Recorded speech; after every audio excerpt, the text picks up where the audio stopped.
100% a mistake for them to move on from Jonathan Taylor. It's just league and how it's looking at running backs and not giving them the value and the money that they, I feel, have earned. Why would you trade him away now when you just brought in Anthony Richardson? Today is the conclusion of a saga that we've been following for the past couple of months. Although Jonathan Taylor's in specific is more recent, this is all part of what I consider to be a huge storyline following running backs. And this could have all been prevented, but it seems like the Indianapolis Colts may have shot themselves in the foot here. Or maybe they've done themselves a huge service. So before we get to the content, we're still posting Madden 24 codes onto my Instagram story and onto my Snapchat story. It's at the Flight Mike on Instagram and at Flight Mike Snap on Snapchat. And now that we got all that out of the way, break!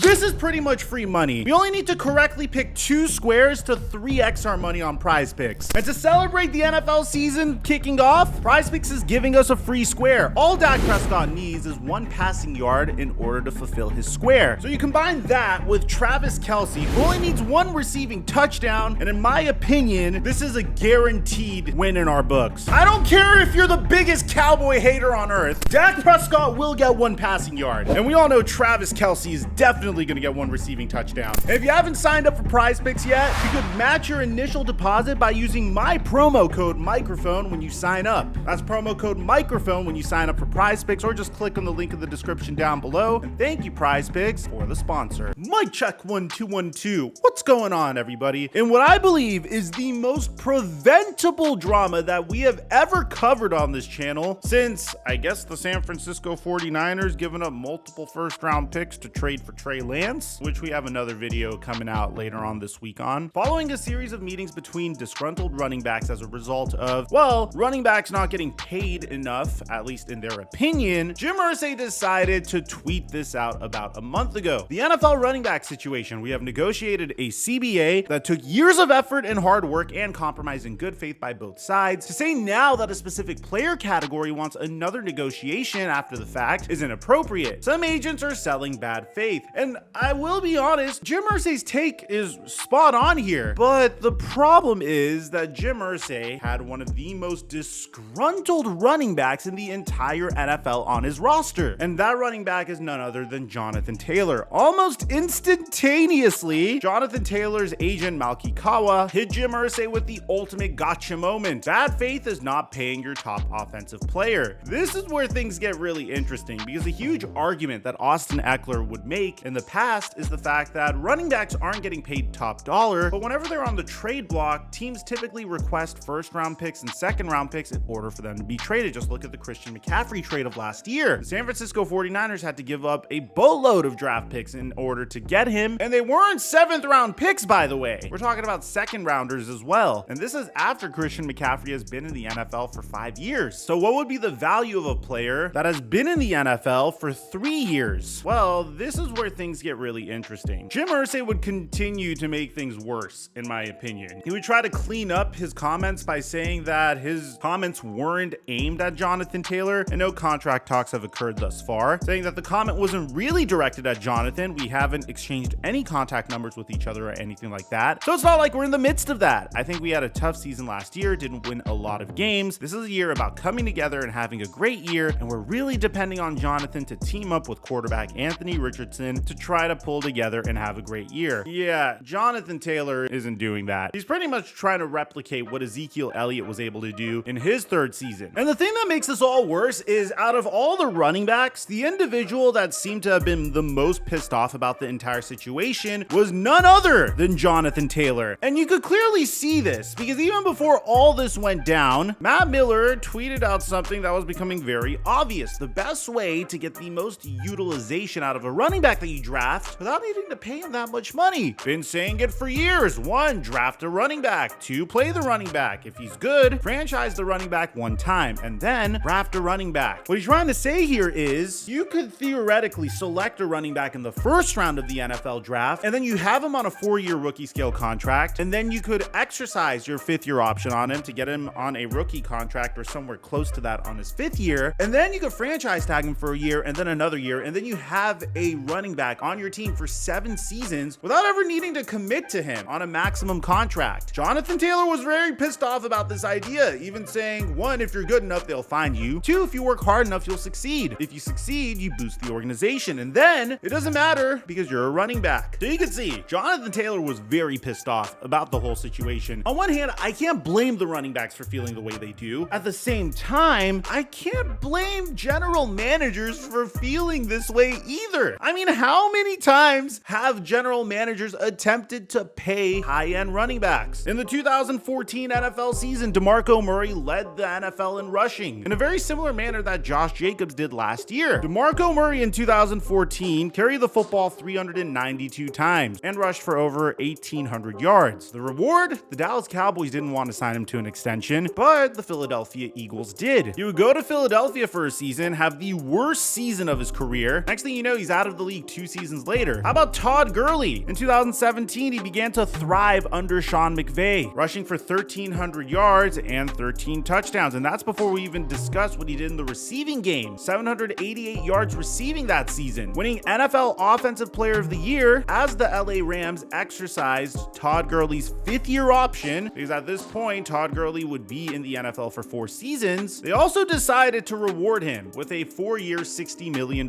contract extension. That very same season, Todd Gurley rewarded them with another incredible season. 1,800 yards from scrimmage, 21 total touchdowns, and he suffered through injuries throughout the playoffs. As a matter of fact, as a result of this, the LA Rams were a shell of their former selves going into the Super Bowl. And after building an entire offense based around Todd Gurley's skill set, it seemed like Sean McVay understood that you can't build teams around running backs anymore. How about Le'Veon Bell? Le'Veon Bell decided to hold out an entire season when the Pittsburgh Steelers refused to give him a contract extension that he liked. He then signed with the New York Jets and was a shell of his former self. Ezekiel Elliott also comes to mind. The Cowboys decided to reward their running back after he held out in 2019. And the moment the contract extension kicked in, well, Cowboys released him the moment that they could. Now, Jim Irsay would have this meeting with Jonathan Taylor and essentially tell him to his face that we're not going to sign you to a contract extension, probably because it's never worked for any team that has signed their running back to a long-term contract extension. And as a result, Jonathan Taylor demanded a trade. Now, originally, when we found out that Jonathan Taylor demanded a trade, Jim Irsay would say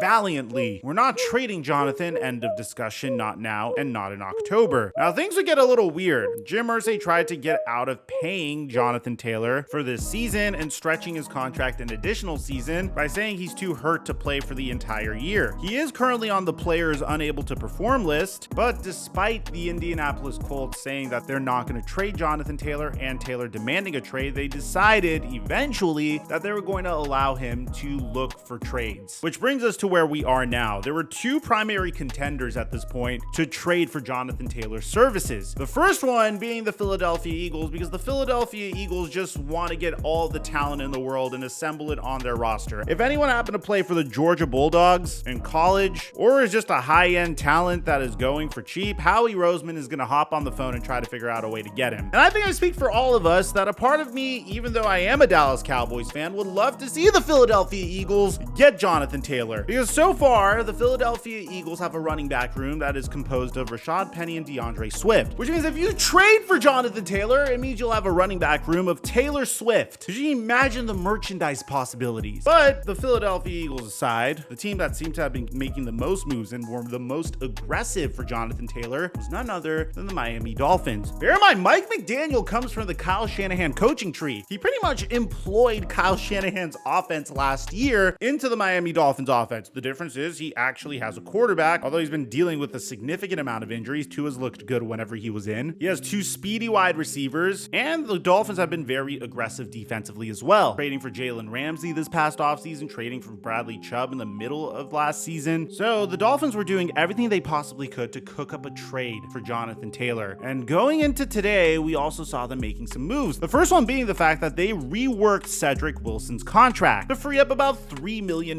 in cap space. The second one being the fact that they straight up released Chosen Anderson, formerly known as Robbie Anderson. Whenever you make a bunch of decisions like this, it's probably for a particular reason. The Miami Dolphins had until 4 p.m. Eastern time to try to figure out a way to trade for Jonathan Taylor. And throughout the entire day, the Miami Dolphins were fueling the speculation. They were shedding salary even further as the day went on by trading Noah Ibginagin, which I probably butchered, to the Dallas Cowboys for Kelvin Joseph, a move that was clearly a cost-cutting move for the Miami Dolphins. And as time went on, we finally found out that the Indianapolis Colts are not going to trade Jonathan Taylor, which just makes this saga even crazier. So this comes to us first from Adam Schefter. According to Adam Schefter, there's no deal. Indianapolis did not find what it felt was a fair value offer for Jonathan Taylor and is not trading its all-pro running back today. With no trade materializing today, Taylor now is expected to remain on the physically unable to perform list, making him ineligible to play the first 4 games of the season. Taylor is now expected to miss games versus the Jaguars, at Houston, at Baltimore, and the Rams. So now that Jonathan Taylor isn't getting traded for now, who would you say is the biggest winner in this instance? Well, it certainly isn't Jonathan Taylor. For the Indianapolis Colts, they could have gone either way in this situation. I mean, I don't think it's the worst thing in the world to be able to retain the best player on your roster on your team, but at the same time, selling on a running back at the peak of his value and trading him for some early draft picks so you could build around Anthony Richardson when your team is relatively raw isn't the worst idea either. I applaud Chris Ballard for not making a decision where he felt like the value wasn't there for what Jonathan Taylor is worth. But just because Jonathan Taylor is currently on the Indianapolis Colts doesn't necessarily mean it's going to be like that moving forward. The best opportunity for Jonathan Taylor getting traded moving forward will probably be during the trade deadline, or at least close to the trade deadline, primarily because you might see another team emerge similar to the San Francisco 49ers when they traded for Christian McCaffrey. All you need is to find one team that is clearly a running back away from unlocking their offense, and that's where the San Francisco 49ers were last year. Kyle Shanahan's offense is an offense that heavily emphasizes zone running schemes. Same with the Miami Dolphins, and same with the Philadelphia Eagles offense. If you don't have a threatening running back in the Philadelphia Eagles offense, it kind of takes away that triple option RPO that they like to run with Jalen Hurts. And although Rashad Penny or DeAndre Swift could easily step up and fill that void, you really aren't going to know until 4 weeks into the season. So this is Jonathan Taylor's worst nightmare because he's not going to be playing football for the next 4 weeks. It's also a nightmare scenario if you happen to have drafted Jonathan Taylor in your fantasy football league. So let me know in the comment section down below, how do you guys feel about this?